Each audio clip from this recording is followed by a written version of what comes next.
别看我做自媒体，天天好像还有目标一样的，其实我。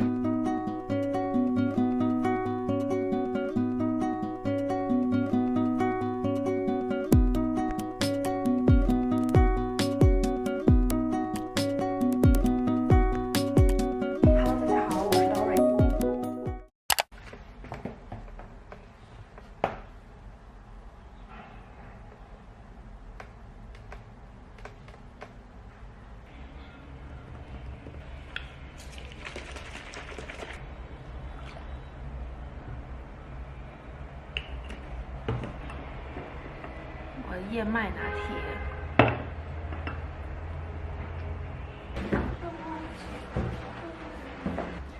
今天还是开始做帕梅拉的这个47分钟的。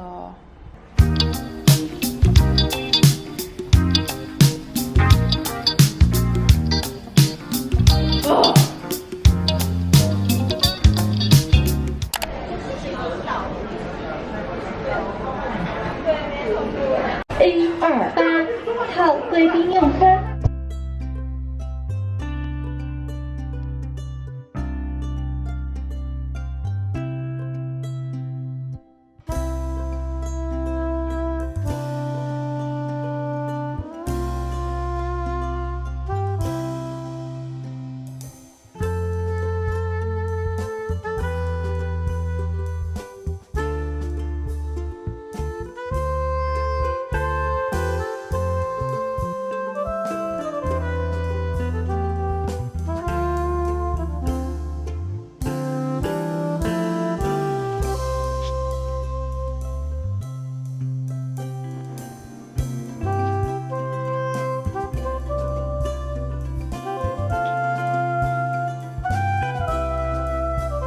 反正特别消耗自己，反正就是超级消耗自己，你知道吗？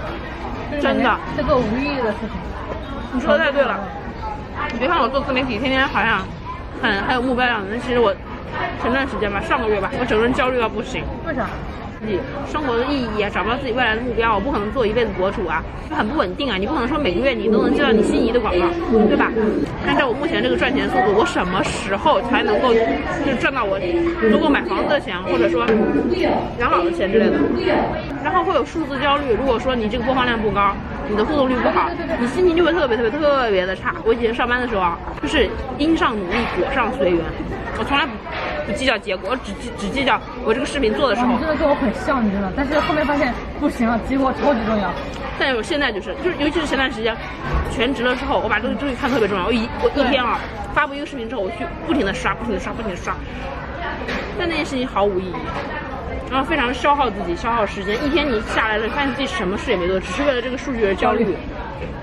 晚上睡不着觉啊，晚上睡觉前焦虑啊。是的，我能理解，贼焦虑。不过最近有好多了。但是你知道吗？就是我看你的小红书啊什么，其实我发现，可能我不知道你的粉丝是什么情况，但是对于我来说，我觉得你就是在传达一个非常积极的生活观念。有时候我心情特别好，就是因为有的粉丝跟我说，看你的视频我就想变好，我就想变努力。那么这个时候就会有努力的动力了。需要一个精神的信仰支撑着你去做这件事情。我找到一些方法治愈自己，就比如说做运动。哦，对，我也是，我发现了，真的。只要你运动起来，流汗了，你的焦虑就没了。然后还有就是看书。我看完一本书之后，有那种小小的成就感，然后就会治愈一些我的焦虑。然后还有一点就是，看那些东西之后，的确对自己的内心有点帮助，会找到一点点小答案。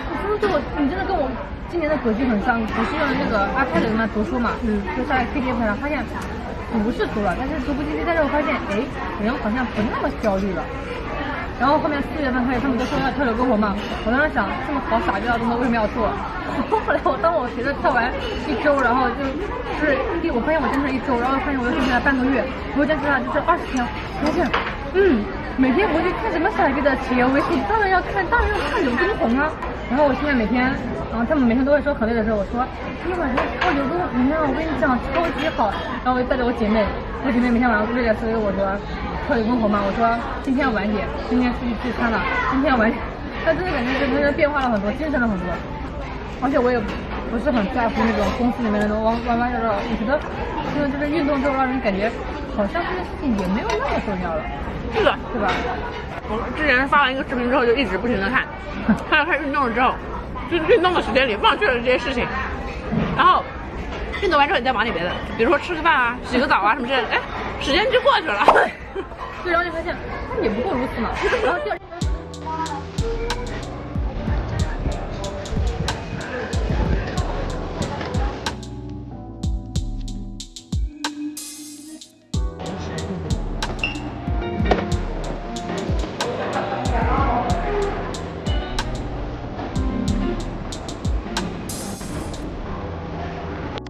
这边挂着1斤羽衣甘蓝，这边也挂着1斤羽衣甘蓝，然后这边放着一个厨房的架子，这个是洗碗的架子。我身后还有一个置物架。哎呀，你怎么都坏了？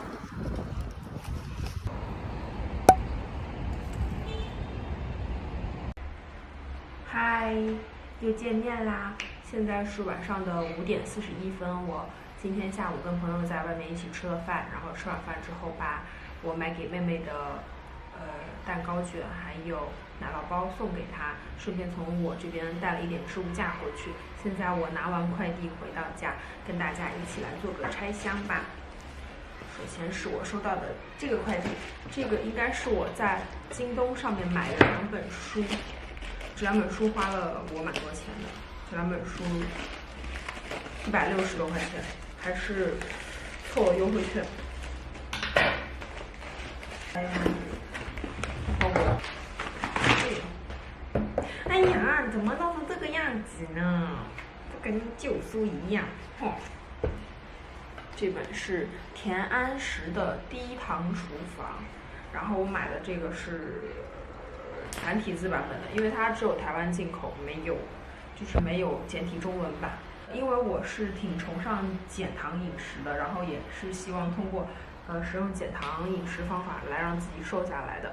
我有一本《减糖生活》，那本日本作家写的书，但是呢，就是里面的一些菜是我感兴趣的，我觉得我都尝试的差不多了，所以我就想买一些别的书籍来看一看，然后来丰富一下我自己的 vlog 食谱，然后也可以复刻一些给大家看一下。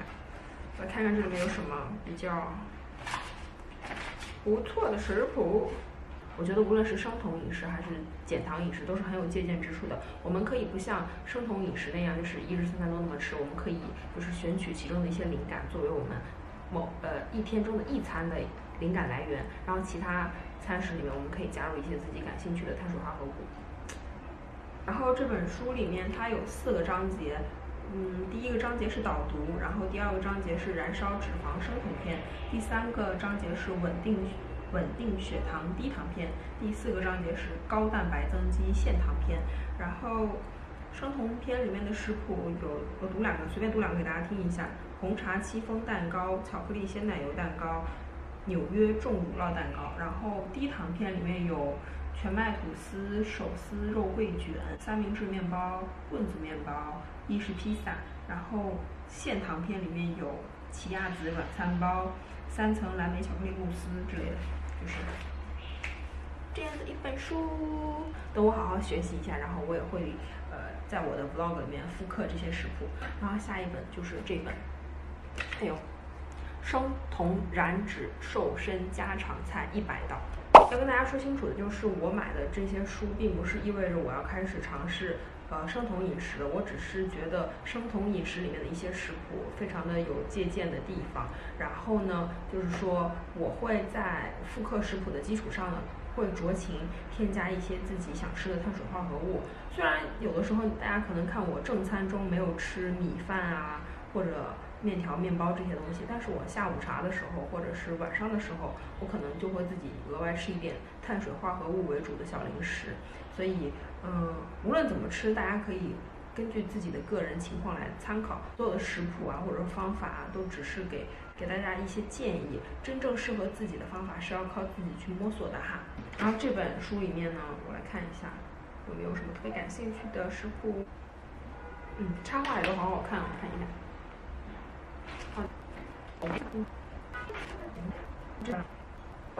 这个书呢，我晚上的时候再看吧，现在先不看了。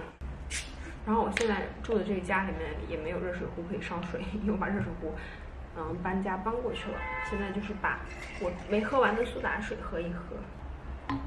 我很喜欢苏打水兑这个苹果醋。我觉得喝起来有点像芬达的感觉。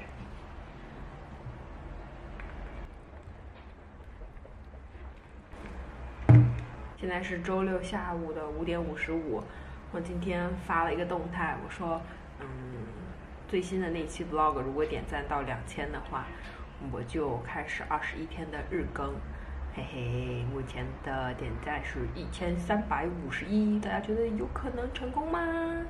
无论能不能到2000，我都是做好了准备的，嘿嘿嘿嘿嘿嘿嘿嘿嘿，因为我之前就有说过我想做日更。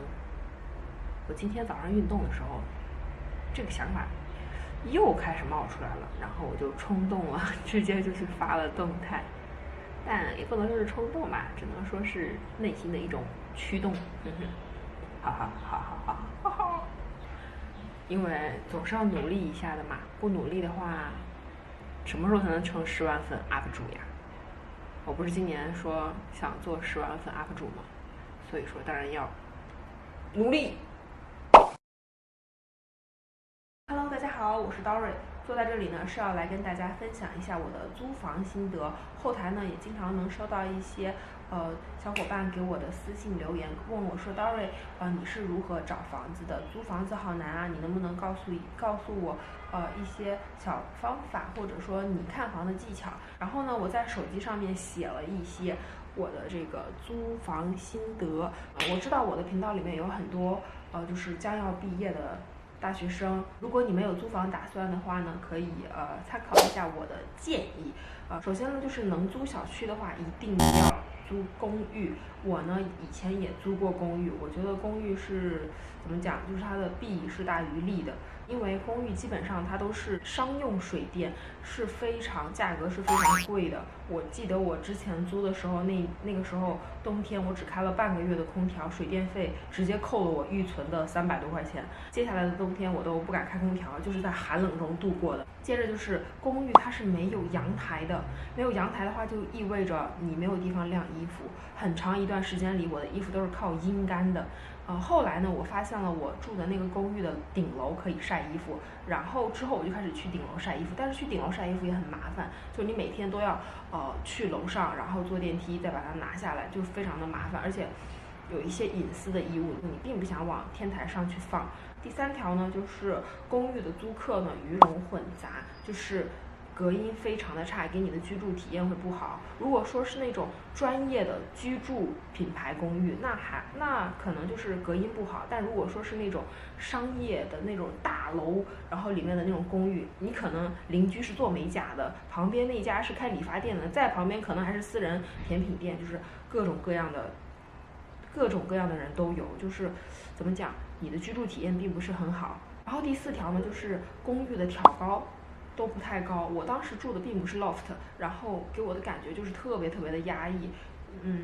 因为它的那个层高比较低嘛，你整个人走在里面，我感觉我顶一只手可能都要碰到那个天花板了。我记得我在那个公寓里面用电磁炉炒一个菜，那个油烟要很久才能消得掉。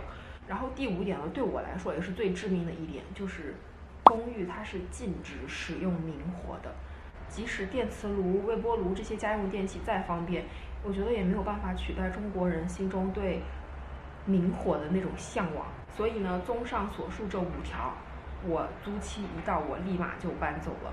但是呢，也不能说公寓它是一无是处的。公寓呢，它也有几个好处。首先呢，就是说那种专业品牌的公寓呢，它会有比较好的管理与治安，就会有专门的管家，而且呢，它的租期非常的灵活，基本上都是押1付1，甚至可以1个月、3个月、半年这样的起租，然后里面的一些相关配施都有，但它并不适合常住。长期居住的话，幸福感非常的低。那既然公寓并不适合长期居住，我们要如何找到一个适合长期居住下去的小区呢？首先第1点就是我觉得你必须要根据你的这个工作地点来租房子，就不要想着有多远都无所谓，只要靠近地铁站就行。不一样的，真的完全不一样。可能你的通勤时间需要1-2个小时，甚至2-3个小时。这样的话，你每天大部分的时间都消耗在了这个通勤上面，你会觉得属于自己的时间非常的少。你的生活幸福感也会下降很多。然后另外的话呢，就是说如果说你租一个离公司比较近的，就比如说像我这一套房子，离我上一家公司只有5分钟的路程，我骑电动车的话只要5分钟，如果说我走路的话只要10分钟，非常的近，也给我的早上省出了大量的时间来，让我来做自己想做的事情。像我的话，早上起床之后，我可以给自己留出一定的时间来做便当啊，或者说给自己做一份相对来说比较好的早餐啊，也甚至你可以在早上做个运动，洗个澡都是可以的。我给大家的建议呢，就是租一个离自己通勤距离不要超过30分钟的，时间越短的话呢是越幸福的。如果说你还没有确定工作，但你一定要把房子先定下来，那我只能建议你说一定要租地铁站周围的，就是交通一定要便利。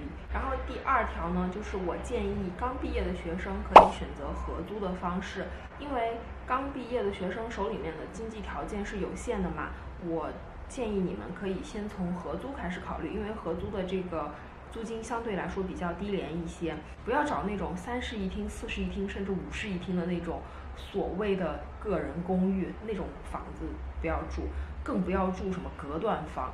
你们可以选择在豆瓣上面去找一些就是仅限女孩子合租的室友，我觉得这个是挺好的。像我之前的那个合租房就是这样找到我的室友的，并且呢，我跟我的室友也成为了比较好的朋友，并不一定说你一毕业就一定要独居。我觉得你刚毕业的时候有一个朋友有室友陪你一起的话也是很好的，而且这样的话也更安全。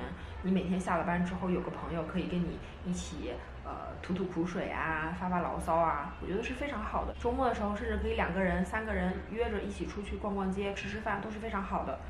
但如果说你一定要租房的话呢，也不是不可以，你可以根据当地的这个应届毕业生的一些租房补贴政策来进行租房子。然后另外的话呢，就是说你要准备好充足的钱。我给大家一个数字啊，就是基本上你没有1万块钱，你是没有办法自己一个人独居的，因为1室1厅的价格大概在2000块起跳，基本上你第一次交租金就是押1付3，押1付3的话，你可能上来可能就已经8000块没有了，然后另外的话你可能还要再付掉中介费，那你就9000块钱没有了，这还不算你如果租的是2500或者是别的价位的房子，1万块钱基本上你是跑不掉的。然后第3条呢，就是尽量避免首次出租的房子，因为首次出租的房子的话，大部分都是随便装修一下就立刻开始往外出租了。我身边有好几个人都是遇到这样的情况的。看房子的时候，因为窗户都是打开的嘛，你闻不到什么甲醛味道，但当你入住的时候，你关上门开上空调的时候，那个甲醛味立马就散发出来了。我之前的那个合租的室友，他就是当时他连押金都不要了，直接就退租走人了，因为那个甲醛味道实在是受不了的。在排除以上几点之后，如果说你看到了自己相对满意的房子，那么也不可以马虎。首先第一点呢，一定要看家具是否齐全，像床、桌子、衣柜、微波炉、冰箱、燃气，这些都是起码的。如果在此基础之上还能有一些家具，那就是再好不过了。然后第2条就是房子的收纳空间，这个真的非常的重要。你一定要看房东的装修，像鞋柜啊、收纳柜啊，这些东西都是很重要的。如果说你不想你的所有东西都摆在外面看起来乱糟糟的，那你一定要注重这个收纳空间。有的房子呢，房东在装修的时候会打一些那种大的柜子，顶天立地的那种，如果有那种柜子的话，真的那种房子是非常好的。之前我那个室友他就是在挑房子的时候非常的在乎这个收纳空间，当时我还不懂他为什么那么在乎这个东西。现在我租了几套房子之后，我也终于明白了收纳空间有多么的重要。你不要想着说我住了这个房子之后，我自己再去买柜子，我自己再去买架子，漏。咱们就是说漏：1组装非常麻烦；2你第2次搬家的时候不好带走；3好看的很贵，便宜的都不太好看。然后第3条就是窗户，我觉得窗户真的太重要了。如果你的房间里没有光的话，就会觉得这个房间黑漆漆的，很压抑。基本上现在的房子都是客厅都是有窗户的嘛，我觉得除了客厅应该有窗户，卧室应该有窗户之外呢，厨房跟卫生间最好也是能够有窗户的，因为厨房跟卫生间这2个地方的卫生环境非常的重要。如果通风不好，那就可能会滋生细菌嘛。像我现在住的这个房子里面呢，是卫生间是没有窗户的，但是厨房有个窗户。然后我跟我妹妹搬到一起住了嘛，我妹妹家就是厨房跟卫生间都是有窗户的，她的窗户呢是24小时都开着的，就只开一个小小的缝，保持有空气流通，让那个浴室跟厨房都是干燥的。我觉得这样的话，你居住起来就是心情也会更加愉快。第5条也是最后一条了，就是我个人建议大家租房还是找中介吧，有些钱就是该给别人赚的。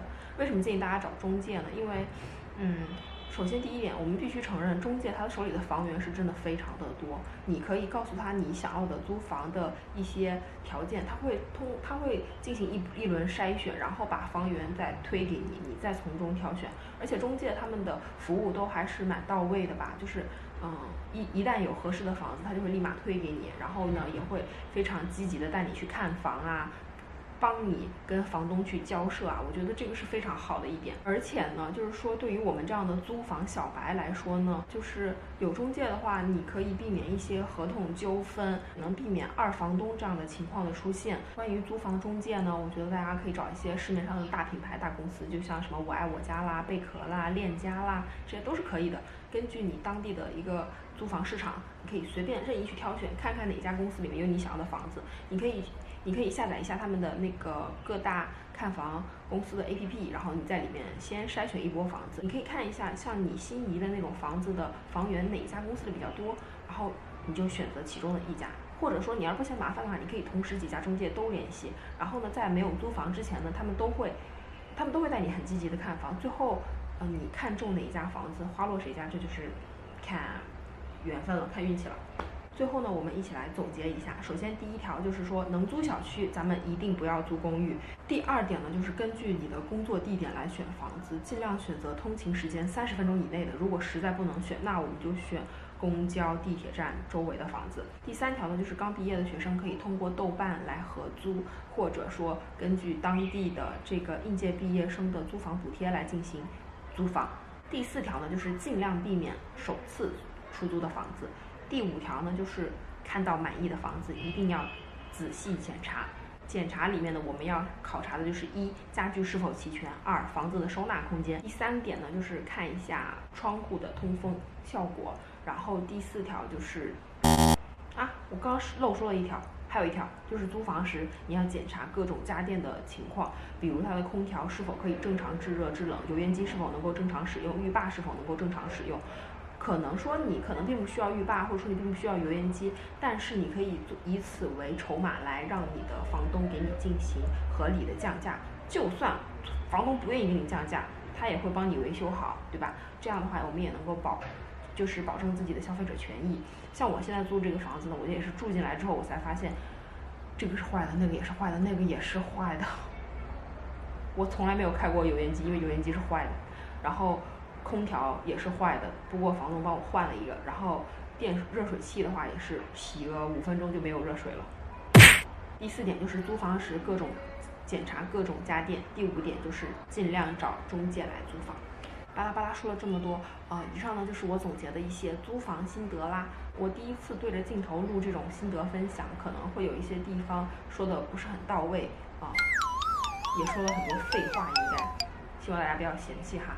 能够给大家提供那么一点点的帮助，我也是非常开心的。如果说你也是对租房有很多自己的经验或者说见解的话，你也可以在留言或者弹幕里面分享给大家。最后的最后呢，希望大家都能够租到自己心仪的房子。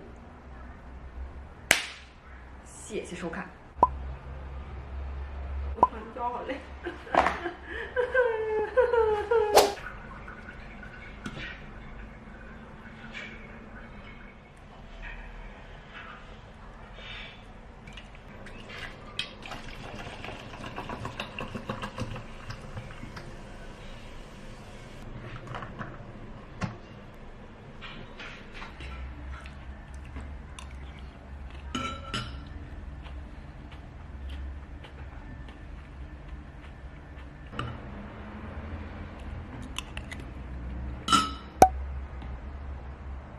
现在是晚上的9点08分，我来把今天早上剩下的运动把它做完，还差15分钟的流行音乐。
杏仁粉跟燕麦麸皮代替了淀粉。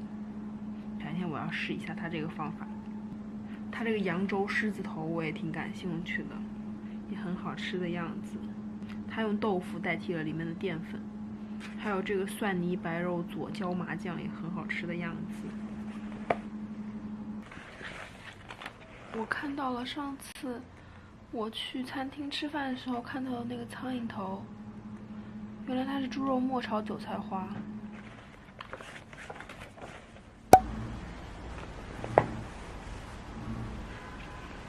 我已经看了一大半下去了，还剩这么点儿没看的。很好读的一本书，我很喜欢。